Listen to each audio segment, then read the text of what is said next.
के बनाएको तरबार पनि चाहिन्छ है अनि बाँस चाहिन्छ होला नि त तरबार बाँड साँड बनाउनु कहाँ हो नमराज पनि छैन पनि छैन के हुँदैछ ठुलबाले पिठन ल्याउँछ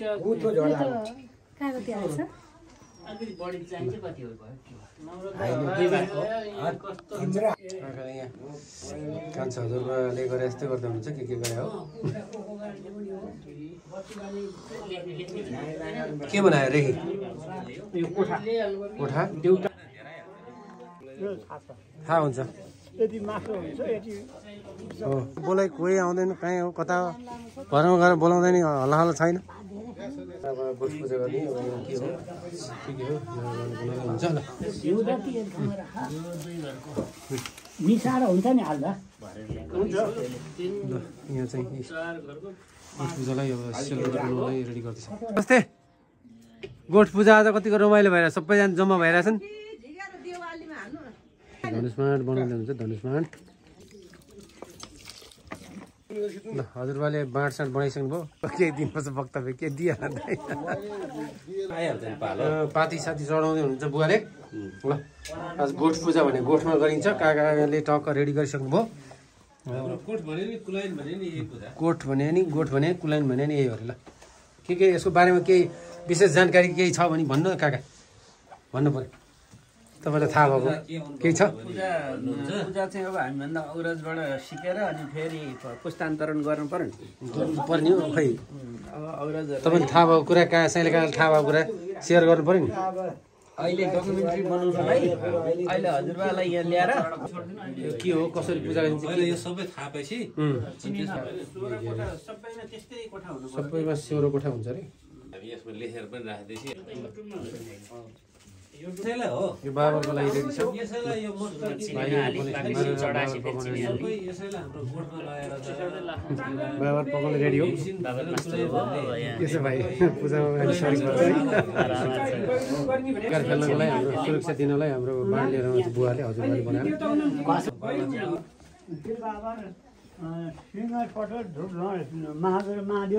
महादेवलाई यहाँ बिचमा यहाँ होइन अनि गएर खोज्नु कहाँ राखेको हजुर साउन्ड आछ नि खतरै खै माइकै दिदैन नि अहिले माइक त्यहाँ राखेको पाए हुन्थ्यो क्लियर हुन्थ्यो धेरै टाढा भयो पश्चिमपट्टि के पूर्वपट्टि के भन्ने छ बोल्दै उता गयो नि भिडियो महादेवले त मामरको लेखमा बस्ने महादेवलाई महादेवलाई अलिकति होइन अलिकति गरुडलाई राख्ने के होइन कसलाई कुन दिशामा राख्ने भन्ने छ कि छैन पश्चिमपट्टि राख्ने पश्चिमपट्टि कुन महादेव महादेव पश्चिम बस्छन् त्यसै गरी ठोलबाबुको पालदेखि यहाँ भने महादेव यहाँ मात्रै भनेर भएन त्यहाँ किन राखे त त्यहाँ पूर्व पश्चिम हुनुपर्छ अरे अनि पश्चिमपट्टि महादेव चाहिन्छ अरे भने त होइन तिमीहरूलाई जता बनायो नि हुने हो कि दिशा ठ्याक्कै बनाउनु पर्ने हो कि के हो त अनि कसरी बुझेर गर्दा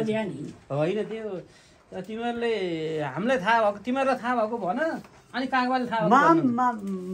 महामरको लेख भन्ने उतैपट्टि हो लेखमा बस्ने महावीर र महादेव होइन उतै हो नि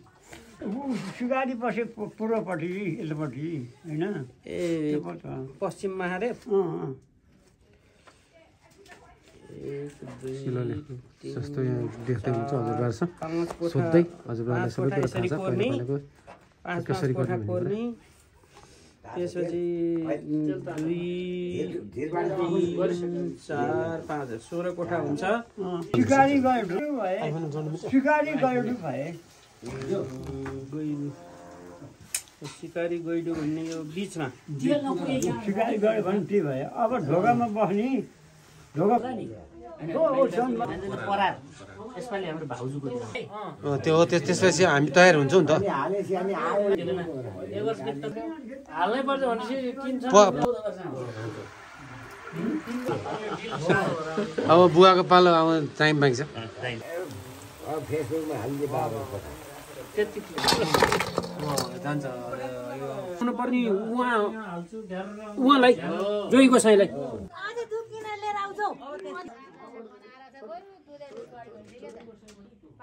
आगोलाई थाहा छ मेरो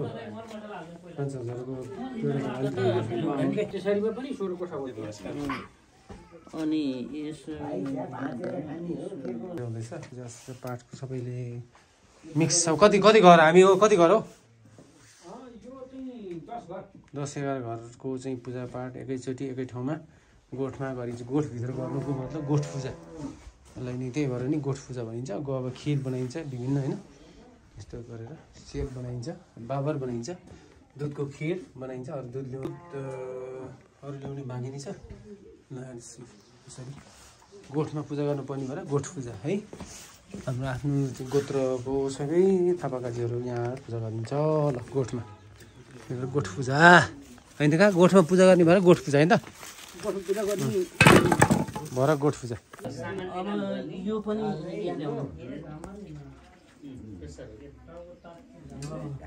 यो पनि यहाँ ल्याउनु त्यही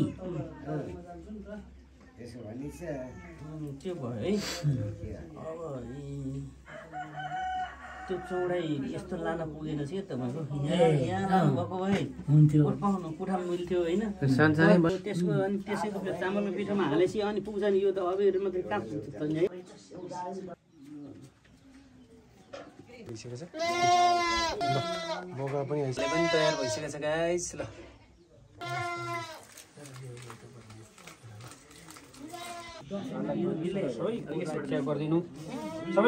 बोकालाई खुसी पार्दै हुन्छ मैले पर्साउँदै हुन्छ ल अब बलि दिइँदैछ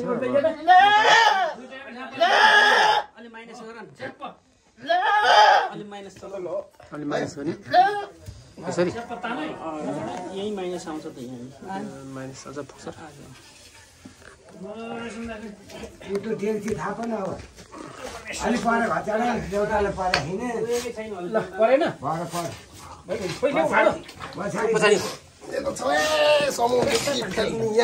के थाप्नु देउतालाई चाहिँ दिनु रक्ती के थाप्ने भरे आइसकेको छ पानी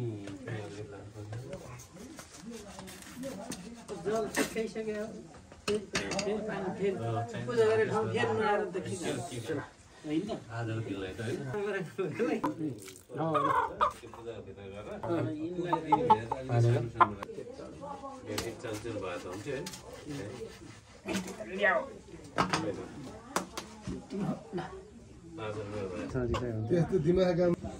अहिले पर्साउँदा हुन्छ काकाले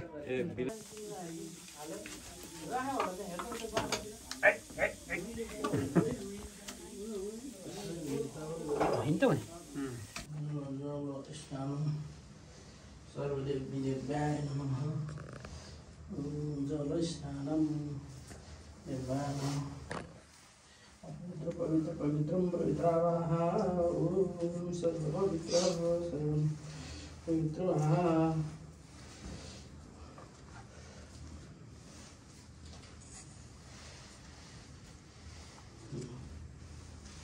के हुन्छ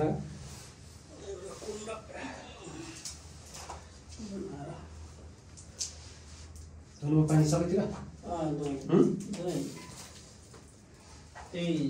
पार्टीले छर्किनु कहाँनिर भन्नु कस्तो कुण्ड भने कसरी भन्नु कुण्ड भनेको त्यहाँ डिलमा रुवाको त्यो त्यसको त्यहाँ अलिक खाल्टो बनाएर अलिक ठुलो सबै अलिक ठुलो बनाऊ यहाँ डिलोमा अनि खाल्टो बनाऊ एकै ठाउँमा हो एउटा मात्रै अरू चाहिँदैन एउटै मात्रै हो के धुनमा राख धुनमा राख्नु त्यसमा छ भने त खाली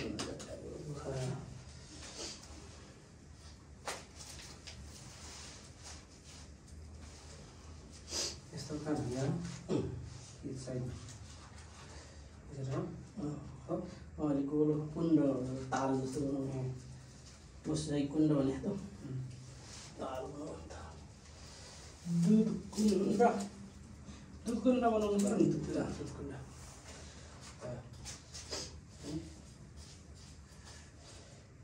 दुध अहिले हाल्नु पछि सेको हामी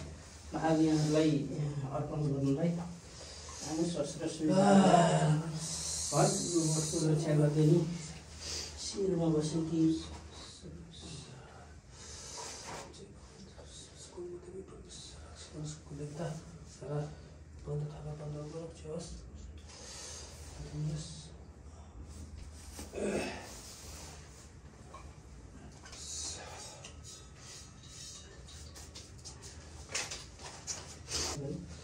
यो नैवेद्य चढाउनु नैवेद्य चाहिँ चढाउनु आह्वान गर्ने हो समस्त उयो दक्षिणा यहाँ छ दक्षिणा यहाँ छ दक्षिणा भेटेपछि अब यसरी छोइदिनु पऱ्यो यसरी राख्ने होइन राख्ने परमेश्वर सबैलाई चाहिँ नि हामीले यो सबै कुरा मिसँग हामीले परिकार गोठधुपको पूजाका दिन हामीले गोठधुप गर्दाखेरि जे देवी आह्वान गरेका हुन् पूजा गर्ने बेलाको चाहिँ नि प्रसाद हामीले आह्वान गरेर सबैले यहाँबाट शस्त्र लिइदिनु होला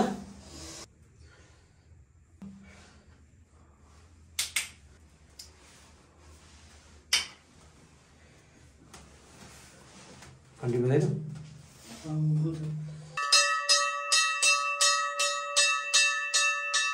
पूजाविधि क्षमा गरिदिनु होला अब कुन कुनलाई दुध चढाउने कुन कुनलाई के चढाउने भन्ने कुरा नै हामी यति नभएको अवस्थामा यहाँले क्षमा दिनु होला कुण्डमा दुध र नैवेद्यहरू यहाँ चाहिँ हामीले शस्त्र ठिक पारेका छौँ जे छ बनेको र त्यसमा आह्वान गरेर घरको गोठका हामी स्वदेश विदेशमा रहेका बालबच्चा केटीकेटी समस्तमा त्यो वासुदेवान गुरुमा देवी गुरुमा महादेव शिव पार्वती सबै जे देवदेवताहरू यहाँ स्थापना गरी आह्वान गरेको छ यो आह्वान गरे अनुसारको हामीले चाहिँ कुलको गोठधुप पूजा हामी मङ्सिरको पूर्णिमाका दिन गर्ने गरेको सजिउँदेखि र त्यसको भाग यहाँले अर्पण गरी चाहिँ यहाँलाई क्षमाका साथ यहाँले शस्त्र स्वीकार दिनु होला परिवारमा यहाँको दृष्टि कृपा परोस् र समस्त हामी स्वदेश विदेशमा रहेका समस्त परिवार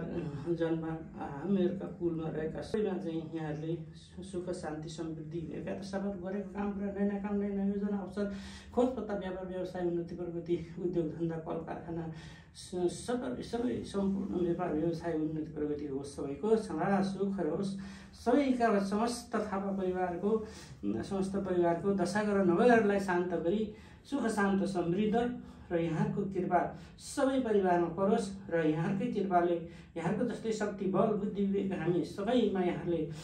प्रदान गरिदिनु होला र हामीमा शक्ति बुद्धि विवेक र राम्रा कामहरू योजनाहरू अवसरहरू खोज पत्ता व्यापार व्यवसाय उन्नति प्रगति आर्थिक समग्रको उन्नति प्रगति सपरिवारको समस्त थापा परिवारको रहोस् भन्ने आह्वान गरी क्षमाका साथ आज यति नै गरी यही शस्त्र स्वीकार दिनु होला र क्षमाका साथ पूजा सुसम्पन्न भएको यहाँको माझ कृपा रहोस् भने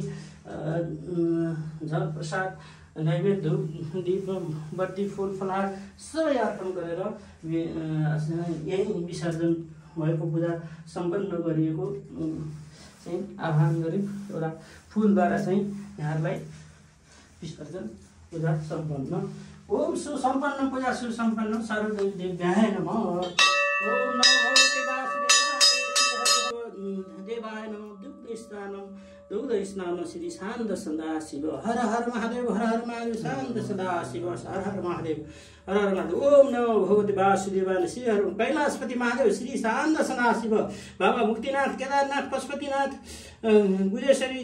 समस्त परिवार शिव बाबाको भोले बाबाको शान्त सदाशिव दुग्ध स्नानम शान्त सदाशिव ओम नमः दिने हो अब यो चाहिँ अलि कोनलाई के दिने भन्ने कुरा चाहिँ सहस्त्र कुण्ड मार्फा दुग्ध कुण्ड स्नानम श्री शान्त सदाशिव ज्ञानै माइलले पालीले हाल्नुपर्छ हाम्रो पोज पुरा पार्टी अब लास्टमा यहाँ विसर्जन हुँदैछ अब चट्टै आइटम बनाएर होइन काटकुट गरेर आइटम है पार्टी बनाएर सबैजना हामी ल ल ल यो बसेर खानपिन गर्दैछ ल